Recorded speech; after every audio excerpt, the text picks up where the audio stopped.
ধর্মেন্দ্র ও সুচিত্রা সেনের বন্ধুত্ব। সালটা ছিল 1966 সাল। মমতা ছবির শুটিংয়ের কাজ চলছে। ধর্মেন্দ্র ও সুচিত্রা সেন। উত্তর ফাল্গুনের হিন্দি রিমিক্স ছিল যেটি। পরিচালক ছিলেন অসিত সেন। এই ছবিতে দ্বৈত চরিত্রে অভিনয় করেছিলেন মহানায়িকা সুপর্ণা নামে একটি চরিত্রে ছিলেন তিনি, আর যার হিরো ছিল ধর্মেন্দ্র। আবার দেবযানীর চরিত্রেও ছিলেন সুচিত্রা সেন, তার বিপরীতে ছিলেন অশোক কুমার।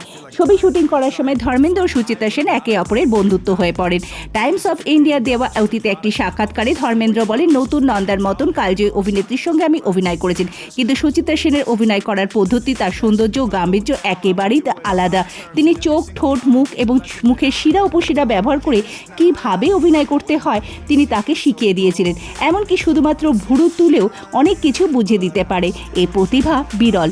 তিনি সুচিত্রা সেনের মধ্যে সঙ্গে এতটাই ভালো বন্ধুত্ব হয়েছিলেন, আজ সুচিত্রা সেন 10 বছর হলো আমাদের ছেড়ে চলে গেছে, কিন্তু ধর্মেন্দ্র তাকে এখনও মনে রেখেছেন এবং মাঝে মাঝে সোশ্যাল মিডিয়া তার ছবি শেয়ার